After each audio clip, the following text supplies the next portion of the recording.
Mga idol, gusto nyo bang mag-withdraw ng inyong sahod or earnings dito kay Facebook Reels?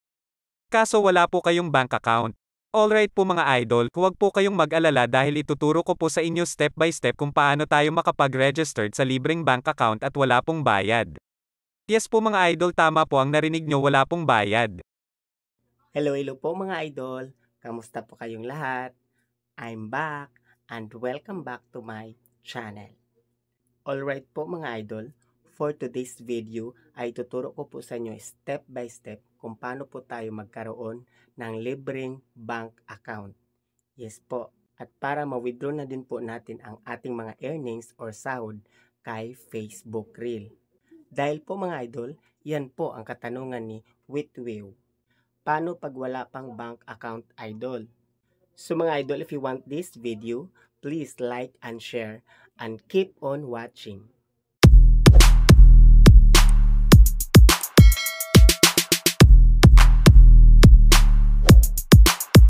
Alright po mga idol, so umpisa na po natin.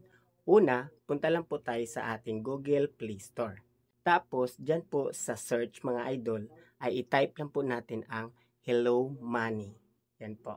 So mga idol, yung sa akin po ay naka-install na po. Kaya ready to open na. Kasi meron na po akong Hello Money bank account.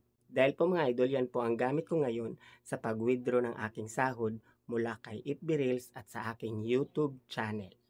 So mga idol, pag wala pa po kayo ng Hello Money app, ay install nyo lang po dyan. Yan po. So click nyo lang po ang install at antayin nyo lang po mga idol na ma-finish po mag-download. Yan. Tapos po mga idol, pag na-install nyo na po, ay i-click nyo lang po ang Hello Money. Tapos, mapupunta po kayo dito sa Hello Money Registered. Yan. So, click nyo lang po ang New Open Account. Yan. Tapos, may mag-pop up po dyan na EUB Group Data Privacy and Consents Declaration. So, click lang po natin yung I agree dyan sa baba. Tapos, dito po tayo mapupunta sa Get Ready. Yan po. At may criteria po si Hello Money bago po tayo mag-proceed. So, ang una po mga idol ay make sure you have stable internet. Then, prepare your valid ID for capture. Then, prepare your video captured. Tsaka, registration may take 10 minutes. Then, ang last ay you must be at least 18 years old. Tapos po mga idol ay i-click lang po natin tong continue dyan sa baba. Yan po. At may mag-pop up po dyan na, are you a Filipino citizen? Then click si yes. Yan po. At may mag-pop up po dyan na note. Please make sure that your ID is still valid and not expired.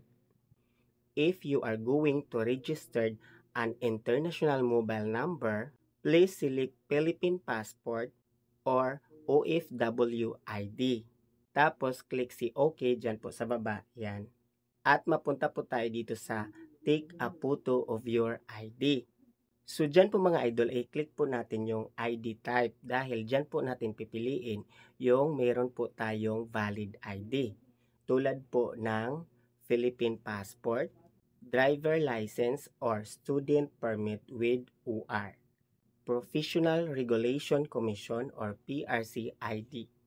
National Bureau of Investigation or NBI clearance, Police Clearance Certificate or Police Clearance Card, Postal ID, Voter's ID, Tax Identification Number or TIN Card, Barangay Certification, Government Service and Insurance System or GSIS or E-Card, Unified Multipurpose ID or UMID, Social Security System or SS card, Senior Citizen Card, Overseas Workers Welfare Administration or UWA Card, Overseas Filipino Workers or OFW ID, Seaman Book, Government Office ID or GOCC ID, National Council for the Welfare of Disabled Person or NCWDP ID, Department of Social Welfare and Development or DSWD ID, Integrated Bar of the Philippines or IBP ID, School ID, National ID, PhilHealth Card, So mga idol, yan po ang mga ID na pwede po natin gamitin bago po tayo mag-register dito kay Hello Money. So I do hope po mga idol ay meron po kayo kahit isang ID dyan sa binigay na mga ID type. So mga idol, ang gagamitin ko pong valid ID ay ang national ID ko po. So i-click ko lang po tong national ID. So mga idol, kung ano pong meron kayong valid ID dyan, ay dyan lang po ang i-click nyo dyan sa binigay na description. So click si national ID, tapos mapupunta po tayo dito sa captured valid ID. So click si front dahil i-captured po natin or picturean po natin yung harap ng ating valid ID. Is po, yan, ganyan po, yan. Then click si check pag na-captured na po, yan. Yan. Then i-capture din po natin o picturean din po natin yung likod o back ng ating valid ID. Ganyan po. Yan. Yan. Pagkatapos po ng captured ay i-click po yung check. Yan. Din po mga idol, kung sa tingin nyo po okay na, yan, i-click nyo lang po yung next. Yan sa baba. At mapupunta po tayo dito sa tell us about yourself. So dyan po mga idol ay ilalagay nyo lang po ang inyong mga legal information. At dapat po mga idol kung ano po yung nakalagay sa inyong valid ID, ay yan po ang inyong ilagay dyan sa inyong mga information. Tulad po dito sa first name. Dapat po ang ilagay nyo ay yung legal nyo pong name na nakalagay sa inyong valid ID na ginamit. At dito po mga idol sa suffix, kung meron po kayong suffix ay lagyan nyo rin po mga idol. Kasi po mga idol, pag na-detect po yan na may suffix po ang inyong valid ID na ginamit, ay hindi po kayo makapag-proceed. Kaya dapat ilagay nyo po kung meron po kayong suffix. Tapos po mga idol, dyan po sa mobile number, ay dapat ang ilagay nyo pong mobile number ay yung active. Dahil dyan po magsisend ng OTP code para din po kayo makapag-proceed. At dyan din po sa Gmail mga idol or email, ay yung active nyo rin pong Gmail or email ang ilalagay. Dahil dyan po magsisend ng OTP number para makapag-proceed po tayo. Yes po. At take note po mga idol, dyan po sa email or Gmail na nilagay nyo, ay dapat alam nyo po kung ano pong Gmail or email na ilalagay nyo. Dahil kailangan po natin yan pag naka-registered na po tayo dito sa Hello Money for bank account. Dahil pag nag-login po tayo mga idol, ayan pong email o Gmail na nilagay natin, ayan po yung ilalagin natin. Is po. At take note din po mga idol, dito po sa paggawa ng password, yan po sa baba, ay dapat must be 8 to 20 characters, case sensitive, or must contain at least one number and one letter. Halimbawa po mga idol, ito po. Dapat mga small letter lang po lahat ang ating gagamitin. Tulad po nitong Butter 1. Yan po. Or SpongeBob 8. Or Tweety Bird. Yan po. So tapos po mga idol, pag nakagawa na po kayo ng password, ay i-click nyo lang po itong next. Yan po. At may mag-pop up po dyan na OTP code na galing sa inyong cellphone number. Yan po. So i-type nyo lang po mga idol dyan. Yan. Tapos, i-click lang po yung verify. Then, magsisend din po ng OTP ang inyong Gmail na nilagay kanina or email. At ilagay niyo na rin po ang OTP na sinend ng inyong Gmail mga idol. Yan po. At pagkatapos po mga idol ay i-click nyo lang po ang verify. Yan po. Tapos po, mapunta po tayo dito sa birthday. So mga idol, dito po, dapat ang una po nating i-set up ay yung taon or year. Yan po. Tapos, bago ang day. Tapos, yung month. Yan po. Ganyan. Tapos, click natin yung OK dyan sa baba. At dito po sa gender, ay ilagay lang po natin kung male or female po tayo. Yan po. At dito naman po sa inyong present address mga idol, ay ilagay nyo lang din po ang inyong address. Yan, ganyan. Tapos po mga idol, may nakita po kayo dyan na maliit na square. Yan po. So, i-click nyo lang po yan mga idol kung same lang po ang address na ilagay nyo. Yan. Then, mapunta po tayo dito sa source of income. So, dito po mga idol ay piliin lang po natin kung saan po tayo nabilong. Yan po. Tulad ng employed, OFW, self-employed, retired, pensioner, tsaka dependent. Yan po. So, i-click nyo lang po dyan mga idol kung saan po kayo belong. So, dahil po ako ay nagtatrabaho, ito po ang i-click ko yung employed. So, ganun lang po siya mga idol. Tapos po mga idol, dito po sa mother maiden name, ay dapat po mga idol ay ilagay nyo po ay yung buong pangalan ng inyong mother. At dapat po yung pagkadalaga pa po siya. Tapos po, click lang po natin yung next. Yan po. Tapos mapunta po tayo dito sa record a short video. On the screen, you will be asked to take a video of yourself, stating your name, birthday, and address. At take note po mga idol, bago po tayo mag-proceed, ay punta po tayo sa ating location. Yan po. Dahil i-turn on po natin yung location natin para makapag-record po tayo ng ating video. Yan po. Then click si record video dyan po sa baba. Yan. At mapunta po tayo dito sa you are almost set. But first, let's ensure your face in a clear on the video. Here are some reminders. First, remove face mask or shield. Remove accessories such as eyeglasses, caps, or headgear. Appropriate dress is recommended. Stay in a well-lit area. Tapos po mga idol ay click po natin tong proceed. Yan po. At mapunta po tayo dito sa please state your name, birthday, and address while recording. So mga idol, yung i-dictate nyo po dyang salita sa record, ay nakita nyo po yung nakasulat dyan sa pinakataas. Yan po. Yan po ang babasahin nyo mga idol habang kayo nagre-record. Yan. So start na po tayo. Click lang po natin tong start recording. At pagkatapos po ng bilang ng 3, 2, 1, ay dyan na po tayo mag-start magsalita mga idol. At babasahin lang po natin yung nakasulat dyan sa pinakataas. Yan po. At pagkatapos nyo po mag-record mga idol, ay click nyo lang po tong review. Yan. Para tingnan nyo po kung okay po yung ginawa nyong record. Pero kung hindi po okay mga idol, ay pwede nyo pong ulitin.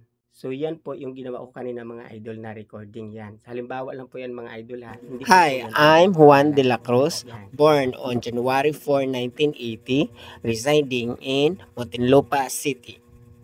O diba? Tapos back po tayo. At pag okay na po mga idol at wala na po kayong babaguhin, ay i-click na po natin tong continue. Yan po sa baba. At mapunta po tayo dito sa convert your ready money card now. So dyan po mga idol ay optional. So ang gagawin lang po natin mga idol ay i-click lang po natin yung maliit na square dyan sa baba. Tapos i-click din po natin yung skip. Yan po sa pinakababa. Yan. Tapos mapupunta po tayo dito sa last step. Sign here. So dito po mga idol ay itap lang po natin yung sign para makagawa po tayo ng signature. So mga idol, ang gagamitin po natin sa paggawa ng signature ay ang ating mga kamay. Yes po, yan, ganyan po. Yan.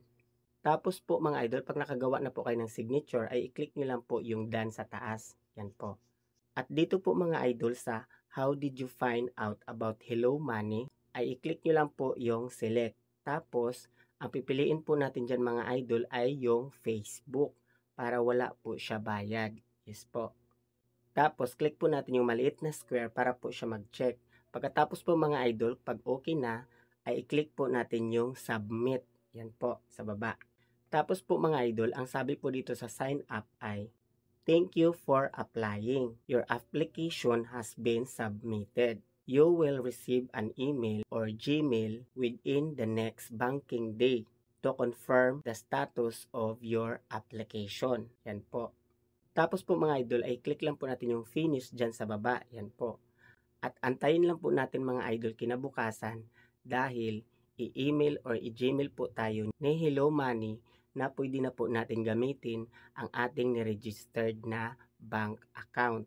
At take note po mga idol, ang ginawa nyo po kaninang password ay dapat memorize nyo po dahil yun po ang gagamitin yung password pag i-open na po ninyo ang inyong niregistered na bank account. Alright po mga idol, so ganoon lang po kadali kung paano po mag-register dito sa libreng bank account kay Hello Money. Dahil po mga idol, si Hello Money ay under po siya ni EUB Bank. So mga idol, wag po kayong mag-alala dahil sa next tutorial ko po sa part 2 ay ituturo ko na rin po sa inyo kung paano po natin i-apply si Hello Money doon sa payout ni Facebook Reel at kung paano din po siya i-set up. Yes po. So mga idol, kung mayroon pa po kayong mga katanungan, put your comments below para po mabasa ko po yan at masagot ko rin po kayo. Alright po mga idol, kung bago ka pa lang po dito sa channel ko, please don't forget to subscribe and hit the notification bell para po ma-update po kayo pag meron po akong bagong i-upload na tutorial video. So mga idol, bago po ako magpapasalamat, ay shoutout ko muna sina Gaga Vlogs, Ate Junas Vlog, Ilona Estelos, Rosalie Pares, Gloria Banyega, Ana Rabi, Shelami Molo, Maldita 1994, V. Sarge 1994, Cristelita Algario, Kulasa, Leo Encilan, Rod 24 YouTube, Feliciano Inad, Dante Mix TV, John Paul Tolen, Charlie Bilano, at shoutout ko rin si Edgar Gomez. Shoutout po idol. Tanong ko lang po, wala po akong TIN number kasi di naman po ako employee. Okay lang po ba yun at wala rin po akong bank account? Pwede po ba bank account ng asawa ko ang gagamitin ko? Yun lang po, salamat po. Hello po Edgar Gomez, shoutout po sa'yo. So idol, kung wala ka pong TIN number ay pwede ka po manghiram ng TIN number sa inyong kamag-anak or sa inyong kapitbahay. At kung wala naman po talaga mga idol, ay pwede nyo po ilagay ang unemployed. Yes po, doon sa tax identification. Instead po na TIN number ang ilagay mo idol, ay pwede po ang unemployed. At kung wala ka rin pong bank account, and I do hope na panood mo tong tutorial video na to dahil libre po to si Hello Money para magkaroon na po kayong bank account. So, Edgar Gomez, shout out po sa iyo. Alright po mga idol, maraming salamat po sa inyong walang sawang pagsuporta dito sa aking channel. Mag-ingat po tayong lahat. God bless us po. Bye-bye!